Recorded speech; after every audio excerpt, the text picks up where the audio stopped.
I was so preoccupied with whether I could do a video on dinosaur horror that I didn't stop to think if I should.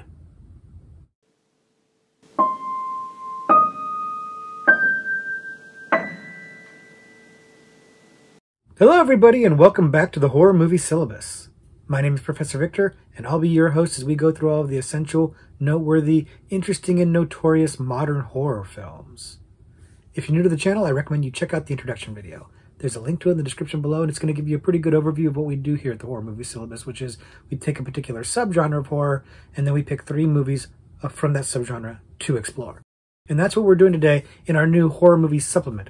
And the Horror Movie Supplement was an additional 100 subgenres to the original 100 subgenres of the Horror Movie Syllabus. Basically, we got through the syllabus for the most part and wanted to keep going, so I kept coming up with new subgenres that are admittedly a little bit more myopic or niche or unique to me, things I wanted to talk about, and that's what this is today. Dinosaur horror movies. That's the subgenre we're looking at today. And why is that a subgenre? Because I say so, basically, because I wanted to look at dinosaur horror.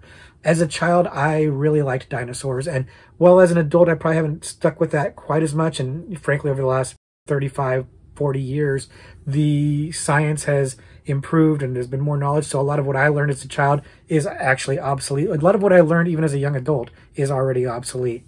I still have an affinity for dinosaurs. Now, I am by no means an expert, as I just pointed out. I haven't kept up with anything. I'm no dinosaur expert. I do know people that are dinosaur experts. In fact, David, friend of the channel, shout out to David, is a pretty big dinosaur buff. He's got his own YouTube channel. I'll leave a link to that in the description below in case you want to check him out. He does these really cool models of dinosaurs and stuff. So he knows a lot more than I do, and a lot of other people do. But I do know some stuff, and I do know that a lot of what we see in dinosaur movies in general, and specifically dinosaur horror movies, is nonsense, frankly. It's not very accurate, it's not very realistic, but that's not why we're there. We're there for the dinosaur fun, and I think that's what a lot of these movies tend to deliver is fun. They are often pretty campy. They are often a little bit more focused on like action and stuff like that rather than on like true horror stuff.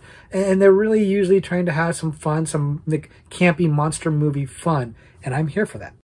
I like that stuff. I grew up on these kind of movies. In fact, I think a large part of my affinity for dinosaurs to this day stems from less about the science, less about the actual reality of dinosaurs, and more from these movies, from these campy movies that are kind of silly and stuff like that. And my whole relationship with these kind of movies has kind of run a little bit of an interesting course, and we'll probably touch on that a little bit as we go through these movies. But I think we've got a lot of movies that are basically just fun to varying degrees here.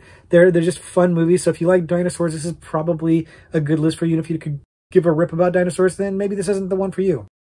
I don't know, but this is what we're talking about today, and I'm pretty stoked for it. I'm pretty excited for it. So we're going to go ahead and look at these movies, undergraduate, graduate, postgraduate level. That's how we're going to rank them.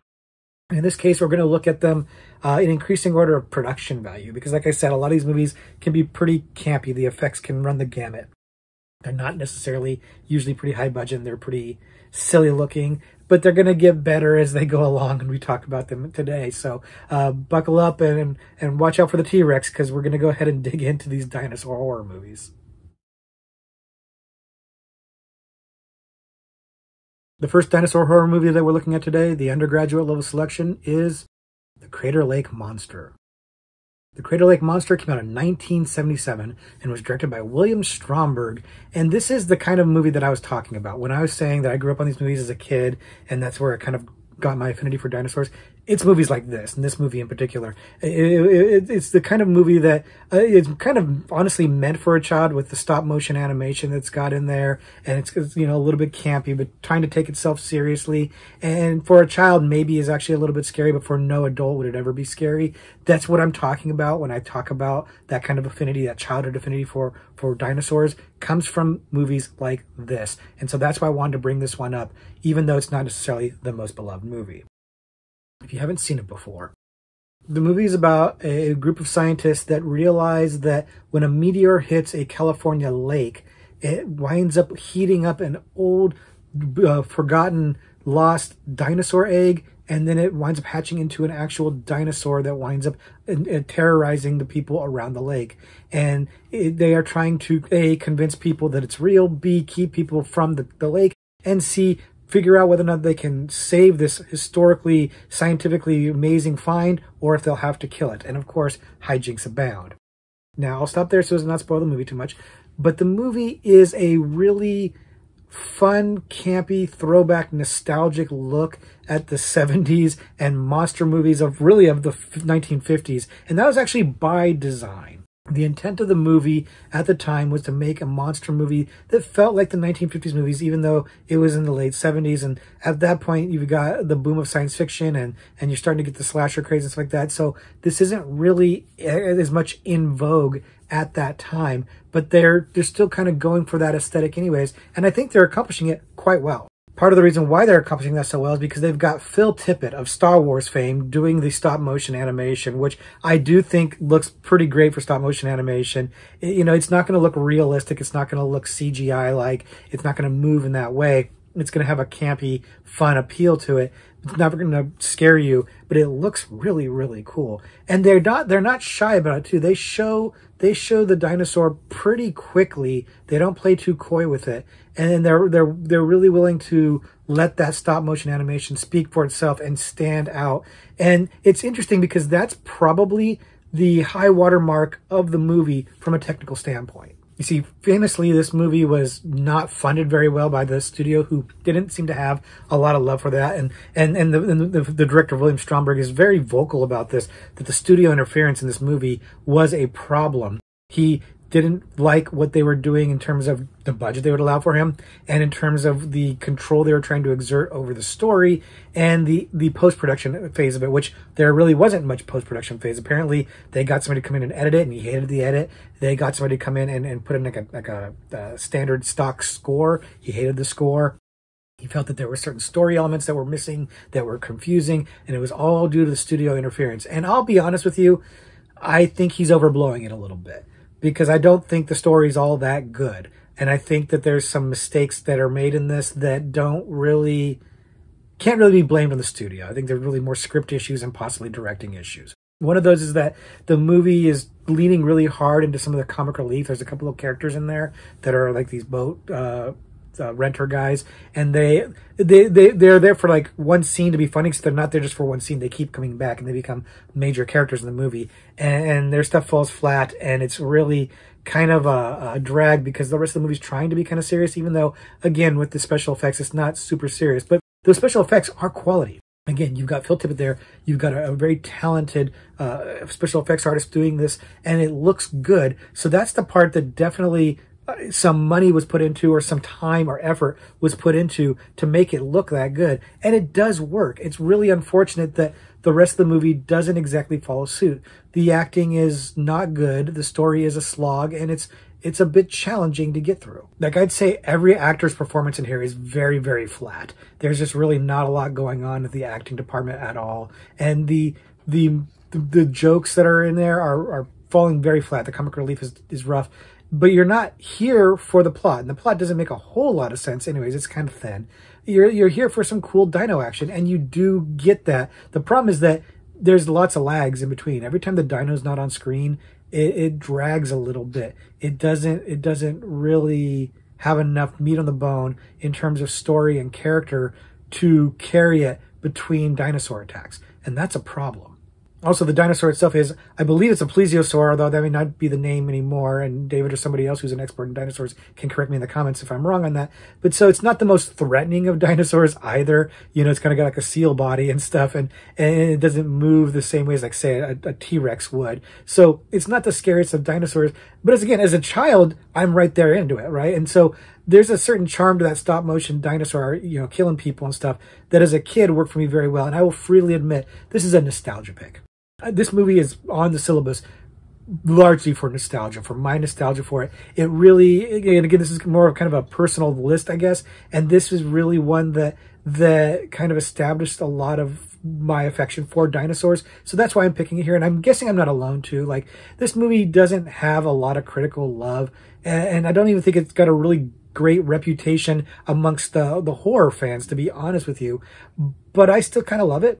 I find it to be charming and cute and enjoyable, even though it's not a great movie by any stretch of the imagination, other than the stop motion work, which I think is quite cool. the rest of this movie's not good, and I don't think even horror fans have a big affection for it. I don't think there's a big cult following for it. I do know some people that do really like this movie, though, so I'm not alone. I know that. But I know that this isn't necessarily the most sterling example of dinosaur horror, but to me, it's kind of an important one. Again, for nostalgia, and I freely admit that. But if you feel otherwise, please let me know in the comments below. Let me know if you think this movie is trash and doesn't deserve to be on the syllabus. Let me know if you think that it definitely does, and you think that I'm underrating it, that I think it's not as good as it actually is. I think that, without my kid blinders on, it's a pretty mediocre movie at best, but I still love it. And so I wanted to talk about it, so I talked about it, but let me know if you want to talk about it too in the comments, because I'd love to hear other people enjoying this movie, and I also love to hear from people who don't love this movie. Let's all talk about it in the comments. The next dinosaur horror movie that we're looking at today, the graduate level selection, is Carnosaur. Carnosaur came out in 1993 and was written and directed by Adam Simon, who has directed a few other horror movies, kind of schlocky stuff. I'd say Carnosaur is probably his most noteworthy credit, but he also has a lot of credits as a screenwriter. He's actually a lot more established as a screenwriter than he is as a director, so there's some respect to be put on his name for that. But this one is probably his standout movie from a directorial standpoint. Now, if you haven't seen the movie before, the story involves a geneticist who has decided to try to basically exterminate the entire human race and replace them with genetically engineered dinosaurs by spiking chicken eggs. And when people eat the chicken eggs, they wind up basically getting infected with these dinosaur genes and wind up having, strange things happen to them that brings forth dinosaurs and winds up exterminating the humans. And we'll go ahead and stop there as the hijinks abound, and I do not want to spoil them, of course. So this movie is kind of weird, and it's wild because it's based on a 1984 book by a man named John Brosnan, the same name, and I've never read the book, and I don't know much about the book other than what I did for the research for this video, and it sounds like it doesn't really matter because this movie's very different from the book. It sounds like it's barely the book at all, but the rights were bought from the book by Roger Corman, horror producer extraordinaire, low budget schlockfest meister extraordinaire. And he took this book and he took kind of, I think, the general idea of like the chicken eggs infecting people, mad scientist kind of thing, and I think that's about it. And everything else kind of goes very, very differently. And for better or for worse, it's hard to say. Again, I've never read the book, but the movie's plot is wild. And it's kind of dumb, and then it gets so dumb that it's fun. Like, it's kind of a so bad it's good movie, and I think that's where a lot of the appeal in this movie lies, because this movie does have its fans. It does have a cult following, and for good reason. What Adam Simon's done here with Roger Corman's support, of course, is put together a surprisingly well-made movie, even though it's definitely low budget and schlocky. It's better than it should be. You'll see some recognizable faces in the cast, people like Clint Howard, stuff like that, but you've got a lead in Diane Ladd. And I'll be honest with you, I'm not quite sure how Roger Corman was able to get her, because at the time she would have been a pretty big star to get. Well, in the 90s, maybe not quite that big anymore, but still a noteworthy name. And it's interesting because she's kind of slumming it here, to be honest with you, because this movie's ridiculous, but it still feels like it's taking itself seriously and making a decent attempt at it. Like, it's got John Carl Buechler doing the creature effects, and they're good. They're really good. And John Carl Buechler, who maybe more famously known for directing movies like Friday the 13th Part 8, I believe it was, but he also does a lot of special effects work, and he's good at it. And so they had some aspirations here of doing something really, really good. The issue was there was another dinosaur movie that was going to come out the same year, and it was going to have a much bigger budget and have a lot more A-list people involved in it. We might be talking about it in a few minutes, but Corman really wanted to get this one out faster so that he could basically beat the other one to the theaters, and he did. And here's the thing. The other movie may be a lot more straightforward and mainstream, and this one's probably a little bit more niche, and it's not going to have as much widespread appeal because it's wild. It's just wild. There's some interesting, crazy plot twists in this movie that just kind of astound me. I was not that surprised to find out that these things are probably not in the book. It does seem like kind of something that would be a schlocky horror movie Meister coming up with. But the ideas about how like people giving birth to dinosaurs after they've been contaminated with these eggs is wild to me. I like that. That alone, to me, made this movie noteworthy enough to make it onto the syllabus because it's just such a crazy aspect of it. And just the whole maniacal mad scientist plan of trying to basically get rid of humanity and have dinosaurs once again rule the earth is awesome. I think that's a lot of fun. I find this ludicrous plot to be a blast. It's a convoluted plot, I'll admit, but it winds up going in those wild places, and every time you feel like the movie's starting to drag or get a bit of a lull, it does something like that and just really drags you right back into it. And then, of course, when the dinosaur attacks happen, they're fun. Again, I think the effects look fun. They're charming. They're cool. The dinosaur attacks are fun, and I just have a really good time with those effects. You know, they're basically practical, you know, animatronic type effects, and they look good. They look fun. They're not going to scare you. Let me be clear about that, right? But they are, again, if you have that kind of affinity for it like I do, this is going to work for you. It is. Buechler did a really fun job with this. And the ending of the movie is a straight up ripoff of the end movie with Aliens, with the power loader.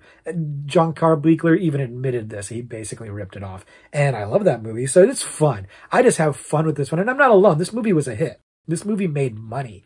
It beat another movie to the box office, and it made some cash. And again, you don't have to make a lot of cash when you're Corman because he keeps his budgets low. He made enough cash here that he was pretty happy. And this movie spawned a whole franchise. It had a couple of sequels. One of the rare examples where the second movie is arguably as good as or better than the first one. I don't know where I land on that one, but it's a good movie. And then there's some spin-offs. I haven't seen all the spin-offs, I don't think, but the movie had legs. It had demand. It had people's affection. It had, milk to be milked, really. And I'm glad for it because it's a schlocky dinosaur movie. Okay, let me be clear about this. Let me not overstate it. It is a schlocky dinosaur movie. It's campy, and it's fun, and it's funny, and it's a little so bad it's good, and you're going to roll your eyes at times, and you might even be a little bored at times, but when those dinosaurs show up, or when there's somebody giving birth to a dinosaur or whatever, you're going to have a good time if you're into that kind of thing, and I am, and I know a lot of you are too. So Carnosaur is one that I think a lot of you have probably seen. You probably have some thoughts on it. By all means, share those thoughts in the comments below. I think this one's a blast. I think it's really good, but I didn't see it when it came out, and I didn't see it till much later, and that's important, but we're going to get into that in a little bit. But for now, let's just say Carnosaur definitely earns its spot here as a dinosaur horror movie, and let me know if you agree or disagree in the comments below. And our last dinosaur horror selection, the postgraduate level selection, is Jurassic Park. Jurassic Park came out in 1993 as well, and was directed by Steven Spielberg, and is, let's be honest, the pinnacle of the dinosaur horror movie. It really is the gold standard by which everything is now judged, and it really is the apex of the quality of a dinosaur movie. And I'll say dinosaur movie because whether or not this is actually a horror movie is something I guess people could debate. I'm going to call it a horror movie because I want to. And I'll explain it. I'll justify it a little bit more in just a second. First, if you somehow have not seen this movie, the story is about a really rich guy who funds some scientists who discover a way to genetically re-engineer dinosaurs using DNA found in fossils, and he decides to recreate them, clone them, and make them into a theme park that people can go visit and see live dinosaurs. He invites some other paleontologists and other scientists to his park to check things out, and things don't go well, as the dinosaurs don't necessarily do what they're supposed to do, and hijinks abound. I'm going to stop there to not spoil it for anybody who hasn't seen it before, but how have you not seen it before? If you haven't seen this movie, how have you not seen it before? This is kind of a must-see movie. And like I said, is it a horror movie? Most people would actually really call it more of like an action-adventure movie, or maybe a thriller, or something like that. But they don't generally call this a horror movie. But it does have some very scary parts to it. Now, I remember when I first got to see this movie, I was in high school, and this movie is coming out, And it was a big deal that was coming out. Steven Spielberg doing a dinosaur movie was a big deal. But at that time, dinosaur movies were pretty schlocky, as we've been discussing, right? And as a kid, I really liked schlocky horror movies, dinosaur movies. But as a teenager, I started taking myself way too seriously. And anything schlocky or campy, I just eschewed. Like, all of a sudden, I couldn't like the 1966 Batman anymore, like I liked as a kid, because it was too cheesy, and Batman was dark and gritty and everything like that. And I felt the same way about dinosaurs. And I was like, no, I don't want to see it. And like, there was another movie that had come out at the time, Baby, the Lost Dinosaurs, like that. And it was very cheesy, stop-motion-y type thing. And I was just like, no, I'm too cool for that. So when Jurassic Park was coming out, I didn't know what it was going to look like, and I was expecting it to look like that. I expected it to be a schlocky dinosaur. So I was like, nah, I'm not interested. But a girl I was dating at the time, her parents had worked somewhat on the technical aspect of the movie. So they got to go to the technical premiere, and she took me with them to see it. And I was kind of like, whatever. I like dinosaurs enough. I'll go check it out. I'm going out with this girl. And this movie blew my mind. This movie knocked my socks off. Because the dinosaurs looked amazing, which is a well-established thing. Everybody knows how good the special effects are in Jurassic Park, how great a job they did by combining the animatronics and puppetry with state-of-the-art at the time CGI that remarkably holds up to this day for the most part. The dinosaurs look good, but also how intense it was. The T-Rex scenes are fantastic. The raptor scenes where the raptors are going after the kids are absolutely terrifying. It reminded me a little bit of the movie Aliens, which again is more of an action movie, but has some really scary stuff in it. And again, I watched this stunned at how like actual scary and thrilling it was. I loved it. To this day, I still love Jurassic Park. And it's hard not to. It's such a well-made movie. It's got one of the greatest directors of all time directing it, doing quality work. It's got an A-list cast of people that are very memorable, including, of course, Jeff Goldblum and our friend Sam Neill here on the channel. We love Sam Neill in a horror movie. Laura Dern. The cast is stacked, and it's great, and everybody's doing excellent, memorable work. And then you've got the John Williams score, which you can never go wrong with a John Williams score. And again, these are things that you don't usually see in these kind of, admittedly, kind of B movies, but with A-level cast, A-level budget, A-level effects. Fantastic. It changed what a dinosaur movie could be, and blew out of the water all of the other schlocky things like Carnosaur, which came out a couple of weeks or like a month or so earlier. And you can understand why Corman didn't want Carnosaur to come out after Jurassic Park, because it would have ruined everything. He made his money. He got out before Jurassic Park came in and made all the money. And it's funny how much similarity there is between the two. Like the concept of the genetic engineering of dinosaurs. They're both based on books. This one's based on a Michael Crichton book from 1990 that I have read and is very good. And Michael Crichton actually was a co-screenwriter for the movie too. So again, A-list talent all over the place. And the movie is just so well made, and it holds up so well. Like I said, most of the special effects, the CGI holds up. There's a couple scenes that I think maybe by today's standards aren't amazing, aren't great, but the vast majority of this movie holds up really, really well. Is it super scary?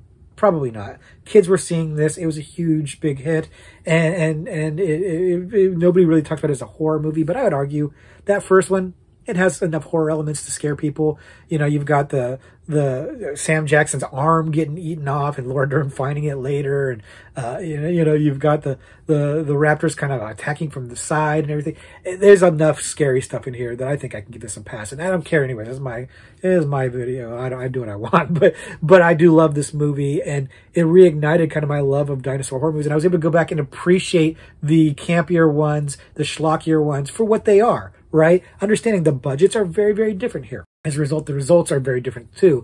And the money made was very different. Jurassic Park, massive, massive hit. And it spawned a franchise. In fact, the most recent installment of the franchise is coming out like in 2 weeks as of the time of this recording. And I think when this drops, it might be fortuitous timing, but it wasn't planned actually. But the diminishing returns on the franchise as a whole, admittedly, I don't love any of those movies to the degree that I love this original one. I don't hate any of them either though. So this is the one. This is the masterpiece of dinosaur horror. It doesn't really get better than this so far. Maybe one day it will, but this one is the greatest one. And now I can't imagine there's a lot of people who have really strong differing opinions. There's, I'm sure, people who don't love it or think it's a little overrated or whatever. And by all means, share that in the comments below if you're feeling that way. But I gather just from the popularity and the cultural impact of this movie, everybody really likes it, or most everybody really likes it. So let me know if you like it too, I guess, and we can talk more about it in the comments. But Jurassic Park, it's the best.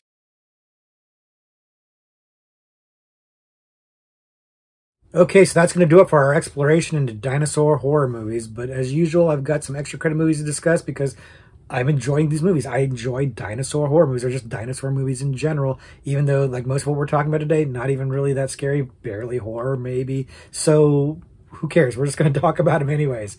And the first one I want to bring up is Tammy and the T-Rex. Tammy and the T-Rex came out in 1994. It was directed by somebody named Stuart Raphael, who does a lot of schlocky horror movies from what I can tell on his IMDb. It's like he does a lot of kind of cheesy features and stuff, and this is one of them. And this is clearly the one that's the most beloved or noteworthy, because this one does have a bit of a cult following and has really kind of over the years captured people's imaginations and has its fans for reasons that we're going to get into in just a minute. First, if you haven't seen it before, the story is about a young couple in high school, a popular girl, and her jock boyfriend, who is getting terrorized by her ex-boyfriend, who just can't let things go. And the ex-boyfriend is so crazed and violent that at one point he actually leads this new boyfriend, to his death. And instead of him just dying, he winds up his body gets taken over by these mad scientists who put his brain into an animatronic dinosaur, an animatronic T-Rex, who then goes off to seek revenge on his bullies, and hijinks abound. And I'll stop there so as to not spoil the movie, because it's a ridiculous movie. Like, this movie is a ridiculous premise, a ridiculous plot, but it knows it, and it's having a good time. Apparently, Stuart Raphael knew a guy who had access to an animatronic dinosaur. He had access for a few weeks, called up Stuart and said, "Hey, let's make a movie using this dinosaur." And Stuart's like, "Okay, let's do it." And they were able to scrounge up enough money and get a script together really quickly to just do this campy, silly movie. And they did it. And it really smacks of just like a really ingenious way to try to use the resources you had available to you and make it work. You know, they don't try to hide that the dinosaur's a robot. They make the fact that the dinosaur's a robot part of the plot. Clever, interesting. And it's kind of a hilarious and stupid plot, right? Put a human brain into a robot, and then he's going to go out and just be a dinosaur and kill people, and his girlfriend's going to try to figure out a way to get his brain back into a better body. It's ludicrous, and it works.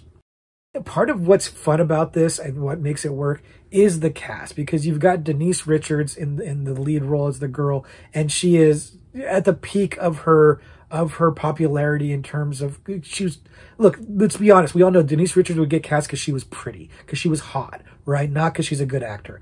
And that's true here too. She's beautiful in this movie, and she's not a good actor. And it works for this movie because it's not a good movie. It's silly. The script is silly, the movie's silly, the premise is silly, everything's silly. So her acting fits perfectly.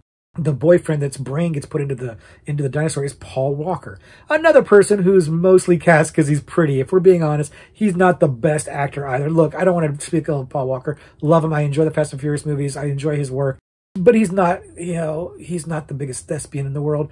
And again, works for this movie. His acting fits the tone. You've got Terry Kaiser, aka Bernie from Weekend Bernie's, or the Doctor from Friday the 13th Part 8, which I think is the second time that's come up today. Or Part 7 rather, New Blood. Anyways, he's playing the mad scientist, and he's hamming it up, and he knows what movie he's in. They're having fun. They're having a good time, and it's working. This movie's like full of like ridiculous and silly jokes that actually land for me. You know, camp humor is hit and miss for me, and this one hits for me quite a bit. Now, the jokes that actually are landing for me the most are the ones involving the dinosaur, because the dinosaur does these attacks and winds up, having these silly things that happen, and the reactions by people to these silly things are hilarious to me. It's really kind of great. And here's the interesting thing about this movie is that apparently there's an R-rated cut of this, but I've only seen the PG-13 cut. And the PG-13 cut apparently is tamed down, way less gore. Now, there is some interesting gore in the PG-13 cut, and it's hilarious, the reactions again to these gore, but apparently the R-rated cut works much better because the gore is much more up in your face, and then so the reactions of people to it is much funnier. And I just haven't had a chance to watch it yet. I just need to get my hands on it. I didn't realize that there was an R-rated cut of this until I did the research for this movie, and I hadn't tracked it down to watch yet. So stay tuned. I guess I'll give you guys an update when I get a chance to see the R-rated version, but I'm told that one is the one to see, the one to go with. But honestly, the gore we get here in this PG-13 cut pretty darn good. And the animatronic dinosaur looks good too. The animatronic T-Rex is cool. It was the right instinct to try to make a movie using this thing while you had it, because it's fun. It looks really neat. And look, this movie knows exactly what it wants to be. Stuart Raffle is, by his own admission, trying to make a campy, funny movie, stealing stuff from other movies, making a good time, having a good time, and it works for me. I saw this movie again later than when it came out. This comes out a year after Jurassic Park, so nobody's trying to compare to Jurassic Park, and it's not trying to be. It's just trying to have some fun, and it accomplishes that. Everybody did their job right in this movie, and it works. And I think that's why it's got this cult following. It's got people who really enjoy it for good reason, because it's a fun movie that knows what it is. Now, if you're one of the people who really like this movie, I'd like to hear from you. And if you're somebody who doesn't like this movie, let me know why. I mean, it's pretty obvious, right? It's just not a very good movie. It's just silly fun. But if you haven't seen this movie, again, if you like schlock, if you can get behind silly stuff, this one I think is going to tickle your funny bone, and really, you'll find the charm in this one. So I'd say check this one out if you haven't seen it before. The next extra credit movie I want to talk about is Velocipaster. Velocipaster came out in 2017 and was written and directed by Brendan Steer, and it really is kind of a DIY, do-it-yourself type love fest of a movie that's trying to just have a good time and make something cool out of basically nothing. And it's honestly succeeding pretty well, for a movie that basically came from an idea that was done by an autocorrect when somebody tried to write Velociraptor, and it came up with Velocipaster. That's pretty funny, and so the cultural phenomenon, such as it is, that came from this movie is noteworthy enough that I wanted to bring it up and talk about it. Now, if you haven't seen it before, the movie's about a young priest who loses his family in a car bombing and then travels to China, where he gets infected with something that makes him turn into a dinosaur, a little baby T-Rex, if you will, when he gets angry. And he's able to use these powers to rescue this call girl who is very nice to him, and then also battle this cadre of ninjas that are trying to establish a new religion. It's all very, very strange. It doesn't make a whole lot of sense. It doesn't matter because it's a lot of fun. And I'll stop there so as not spoil any of that fun for you, so you can check it out for yourself. And frankly, you probably should, because this movie is delightful. And it's delightful in its stupidity. Like, this movie knows that it has no budget. It knows that it's dumb, and it's leaning hard into that. Like, right from the get-go, you start out with the scene with the guy losing his parents in the car bombing, and they don't have the money for the special effects, so they literally just show an empty street and say, special effects car on fire. Hilarious. They're leaning right into it, like, look, we don't have the money, we don't have the effects, we're going to do the best we can and just go with it. And I do, because it's fun. This movie is very self-aware in that way, and it's self-aware in that it's trying to not just leverage tropes from action films and horror movies and monster movies, but also to kind of just like wink at them too. It really is saying all of its lines firmly with tongue-in-cheek, and for the most part, it works. The acting here is not good, but it's not supposed to be good. It's really hammy and ham-fisted and like I said, winking and knowing and silly, and it's what it's supposed to be doing, because it's basically being self-referential, and it's trying to be funny, and the jokes mostly work for me. Again, it's not one of these things where people are just doing things and saying things that are almost incongruous with what you'd expect to see in a movie, and that is funny, and it hits for me. And again, this is the kind of stuff that's hit and miss for me, but for whatever reason, it hits for me in this one. Now, the movie does have some, I don't want to call them flaws, but there's some interesting things about this movie. Like, there's a lot of music montages in this movie. Like, it feels like this movie breaks into music videos quite frequently in this movie, or it's like a music video of a song. It's not necessarily a bad song or anything like that, but it's kind of weird. And some of the editing is very very choppy and stuff like that, in a way that actually kind of works, but it's also kind of strange and unexpected. And for a horror comedy, it really is leaning very heavy on the comedy. I'd argue that the balance is kind of wrong. It really is more of just like a comedy with like a horror like concept underneath it, but that's fine, again, because I'm having a good time. The movie's effects are terrible. Like I said, they're basically non-existent, and most of the time if you see the dinosaur, it's like a guy in a dinosaur suit, and there's fight scenes and fight choreography here that is absolutely terrible, and again, intentional, on purpose. And the fact that there's ninjas, even though this whole thing was supposed to be coming from China, don't even get me started, okay? Don't even get me started. None of it makes any damn sense, and it doesn't need to. It's not why you're here. You're here just to enjoy a silly movie. And really, I feel like it's almost like the filmmakers were just trying to have a good time making a movie. And then everybody just enjoyed the enthusiasm. And that's the thing. I have an affinity for do-it-yourself horror because I appreciate the spirit, the ingenuity of it all. Like the people just wanted to like show their love and appreciation for horror and make their own thing. And even if it doesn't come out particularly great and it's kind of schlocky or cheap or whatever, I just find that spirit admirable. And so I'm a lot more forgiving to it. Velocipastor is a great example of that. It's really clearly a group of people that are just trying to have fun making a movie. And they've let all of us in on that fun. Like you can imagine the spirit of what it was like on set and people just cracking each other up and having a good time and doing the stuff that they know is going to look silly. They know it's going to be ridiculous. And they're just leaning into it and having a good time. I can really appreciate that. Yes, the story is kind of a mishmash of different things. The whole movie is just kind of like throwing a bunch of stuff into like a stew and kind of just seeing if it comes together. And it kind of does. Like it works even though it really shouldn't work. And it's nice because again, this movie was crowdfunded. It didn't have a lot of money at all to work with. I think there was another investor that came in and gave them a little bit more money. But really, this movie looks like it could be made by any of us, right? And it doesn't really look terribly professional or expensive or anything like that, but it just looks like people pouring their heart and soul into it, and it found its audience because of that. Like people love this movie, and I think there's good reason for that. So much so that they've talked about making a sequel.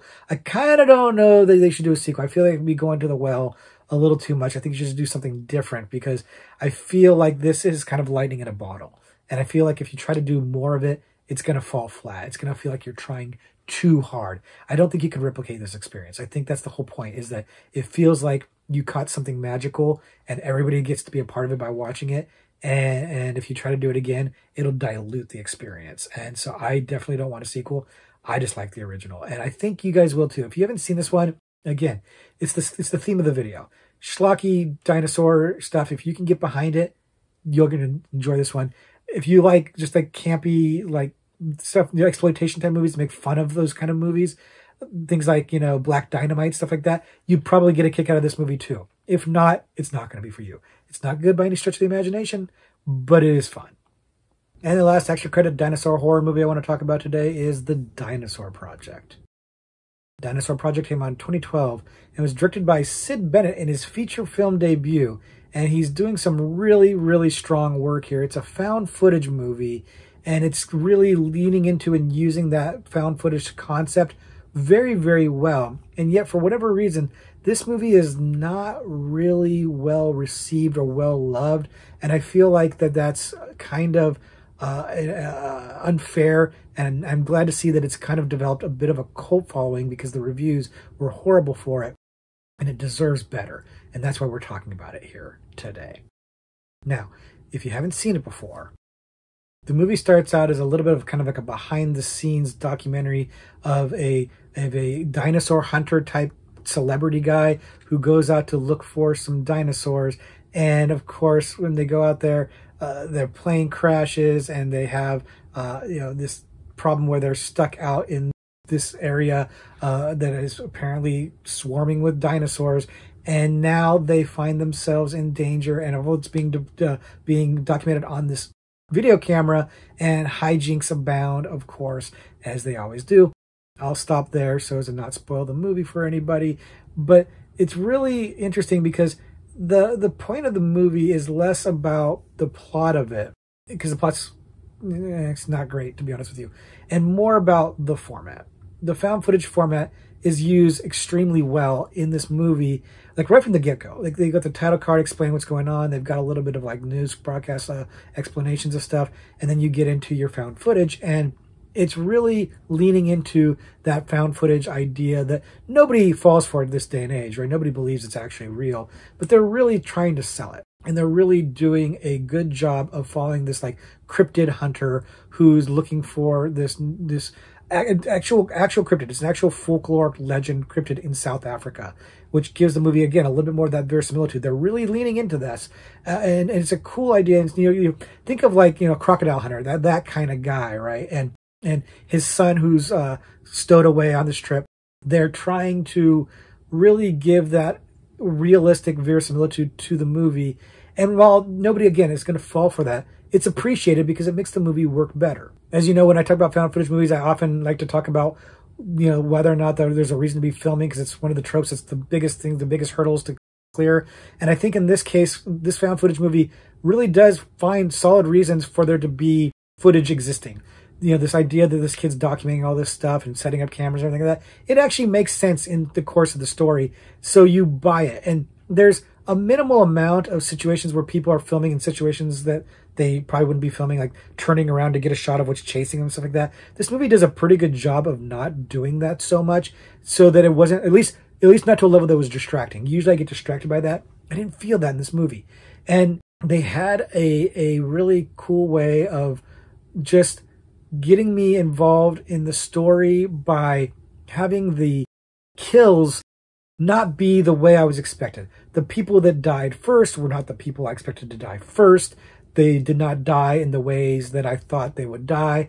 They had some surprises in this movie. It did things I didn't expect it to do, which is really cool. As with many movies, there are nits to pick here. The characters themselves are mostly fairly thin. There is a villain in the movie, and the villain's motivation is very, very shaky. You really have to suspend disbelief to buy that the villain is doing what the villain is doing for the reasons the villain says the villain is doing them.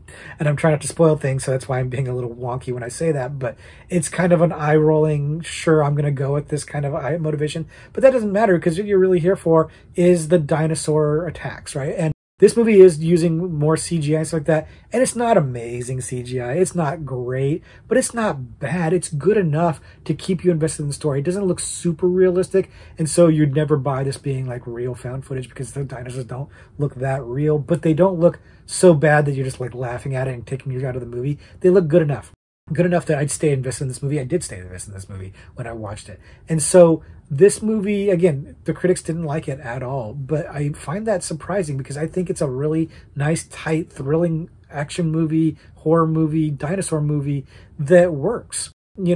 As far as found footage goes, it really nails the tropes pretty darn well. And again, the script, the plot isn't the best, but the kills, the dinosaur action, the surprises are good. They're really, really good. So much so that I actually strongly considered putting this onto the syllabus proper, but I wasn't going to bump any of the movies that we had in there. Is this better than Crater Lake Monster? Yeah, it is. I had Crater Lake Monster on the syllabus for my reasons. This movie would have been bumping that one because I think this movie is much better. In terms of quality, this one is closer to Jurassic Park than it is to the other movies on here. I'm not saying it's close to Jurassic Park. Not even close. But in terms of quality, it looks much better. The acting is much better. And the story, while thin, makes more sense and is less ridiculous than a lot of the other movies. It's not trying to be campy, and it's not campy. It's just a good time. It's a good movie. So I think this one needs to be seen more often. I don't know that this one, like I said, it's got a cult following despite the bad critical reviews. But I don't feel like a lot of people talk about this one. Like, this one doesn't seem like, it seems like it's gone under the radar.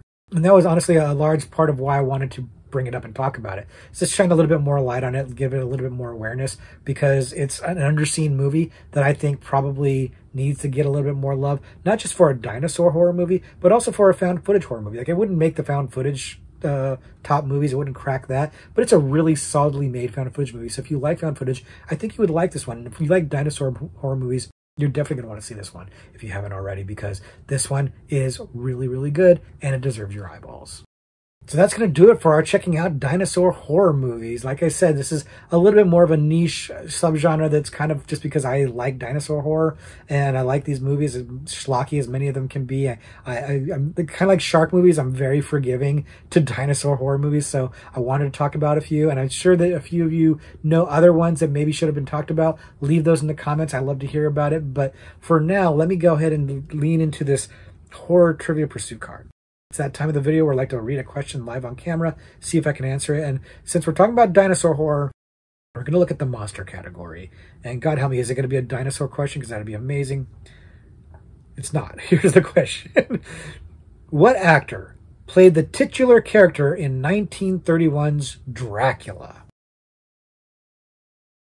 This is an easy question. This is a very, very easy question because we're talking about a horror icon, a legend, if you will. And I would venture a guess that even if you're a horror fan, even if you haven't seen 1931 Dracula, you probably or maybe already know the answer to this question. That's how easy I think this is. But I think it's also a very solid horror trivia question, although just an admittedly an easy one. Now, we have not covered 1931's Dracula on the channel yet, but it's such an iconic and important movie that we may wind up doing a video that talks about that in the future. In fact, I tell you the truth, we are definitely going to be doing that. I have an affinity for the Universal monsters. I grew up with watching this stuff as a kid on TV, and Dracula was my favorite at the time. I still love vampires to this day, and a big part of my love for Dracula as a kid and for the enduring popularity of this character and what people think of when they think of Dracula all comes from the performance of this actor that they're talking about on this card. So that's maybe a clue. I don't know. I don't know if that's helpful or not, but the Dracula mystique, the Dracula legend, the Dracula tropes and motifs all come from this actor.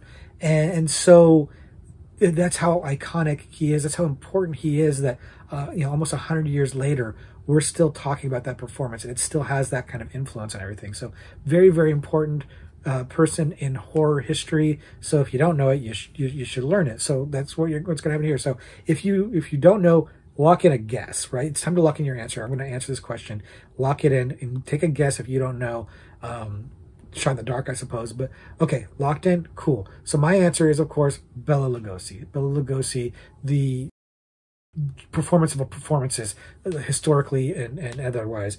Question on the card says, Bela Lugosi, he actually first played the role in the 1927 Broadway production of Dracula, which I do think I knew. I think I actually knew that Broadway thing. I don't follow theater, but I think I knew that because that's part of the lore of everything, right? And, I mean, Bela Lugosi is such a famous actor. They even made a movie, the Ed Wood movie that Johnny Depp was in, that Tim Burton did. Was it in the 90s or early 2000s? It doesn't matter. They had Bela Lugosi, they had Martin Landau playing Bela Lugosi in that movie, and he towards the end of his career, and Martin Landau won an Oscar for playing Bela Lugosi in that movie. He's brilliant. So like that's how iconic and important Bela Lugosi is. That his influence and his reputation and his performance endures to this day because of that. So I really enjoy that they brought that question up, even though I think it's a fairly easy question. I'm guessing most, if not all of you, got that one right. But if you didn't get it right, let me know who you guessed in the comments. If you guessed Boris Karloff, that's funny. If you guessed Lon Chaney, that's even funnier. Let me know in the comments what you guys guessed if you guessed something else. And let me know again, any cool dinosaur movies that I haven't talked about yet already. If not, if you have them, maybe I'll check them out. I probably would and do a video about them in the channel. But until then, I'm just going to say, class dismissed.